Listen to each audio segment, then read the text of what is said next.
નર્મદા લાઈવમાં તમારું સ્વાગત છે। નર્મદાના રાજપીપળા ખાતે સાંસદ મનસુખ વસાવા અને ધારાસભ્ય દર્શનાબેન દેશમુખની આગેવાનીમાં આંબેડકર હોલ ખાતે યુવા શક્તિ સંગમ નર્મદા આદર્શ ગ્રામ વિકાસ સમિતિના નેજા હેઠળ કાર્યક્રમનું આયોજન કરવામાં આવ્યું હતું। આ કાર્યક્રમમાં મોટી સંખ્યામાં લોકો હાજર રહ્યા હતા। ધારાસભ્ય દર્શનાબેન દેશમુખ અને સાંસદ મનસુખ વસાવા સહિત નર્મદા જિલ્લા પંચાયતના પૂર્વ પ્રમુખ સહિતના આગેવાનો આ કાર્યક્રમમાં હાજર રહ્યા હતા। सांसद मनसुख वसावा और दर्शनाबेन देशमुख द्वारा आ प्रसंगे पोतानुं वक्तव्य आपवामां आव्युं हतुं।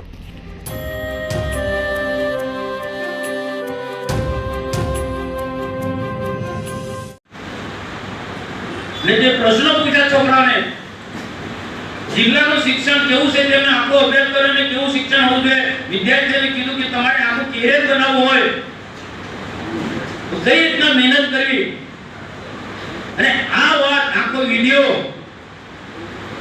ये आपने नहीं आप्यो।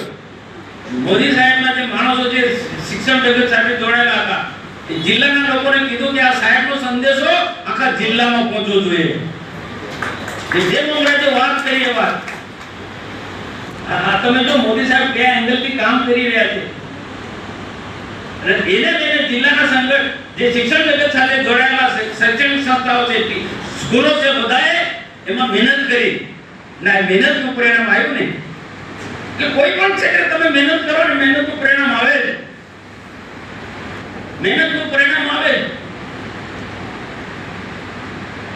આ ભારતીય જનતા પાર્ટી ઊભી કરવા માટે દિનેશભાઈ ખબર છે કેવા સંજોગોમાં આવે માટે એ તો અમે જીપ પ્રધાનની જીપ માંડ મળી તેમાં ટીંગાઈને તો પાછો ઉભો રહ્યો પછી માંડ પછી તો કોઈ કઈ સ્કોર્પિયો ઉધી લાયેલા કઈ કાર ઉધી લાયેલા તમે ये टोली लाया अरे थोड़ो चाले में भोग गरम થઈ જાય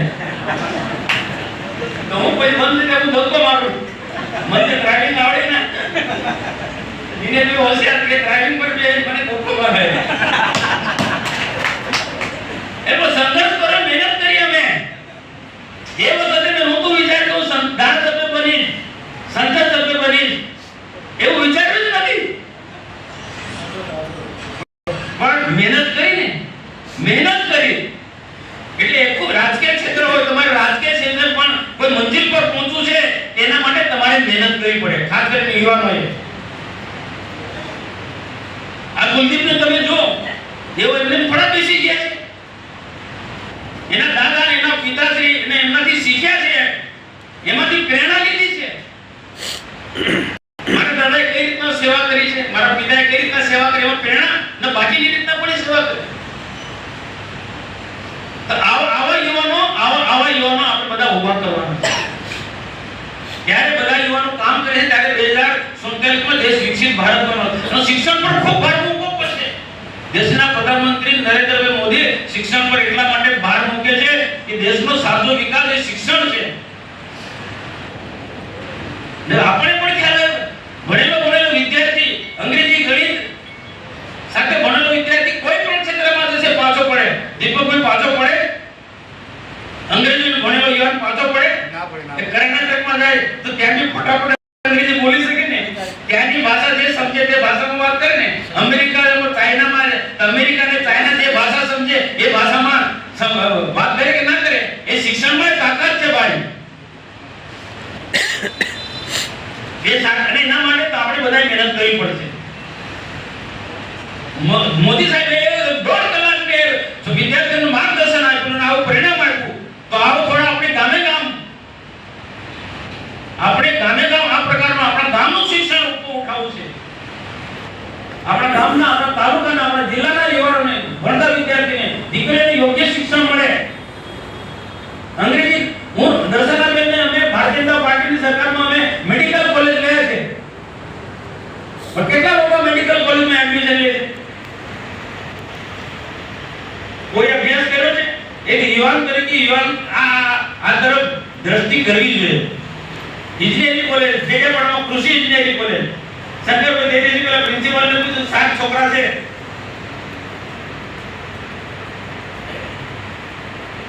તો આ મેડિકલ કોલેજ લાયા છે કૃષિ इंजीनियरिंग ને જેકે પढ़ाમાં લાયા એ इंजीनियरिंग કોલેજ લાયા છે બિરસા મુંડા ટ્રાઇબલ યુનિવર્સિટી લાયા છે સારા સારા અભ્યાસક્રમો મે લાયા છે આ એકલવ્ય મોડલ સ્કૂલો ભારત સરકારની અમે આપણા આખા લોકસભા વિસ્તારની અંદર સારી સ્કૂલો લાવ્યા છે, મિલિટરી સ્કૂલ લાવ્યા છે ગણપતભાઈ આપણા. આમાં એડમિશન લેવું હોય તો મનસુખભાઈ પાસે ચિઠ્ઠી લખવા માટે આવો તમે, પણ મનસુખભાઈ ચિઠ્ઠી લખાઈ નહીં ચાલે. એમાં મેરિટના આધારે એડમિશન મળે છે, મેરિટના આધારે.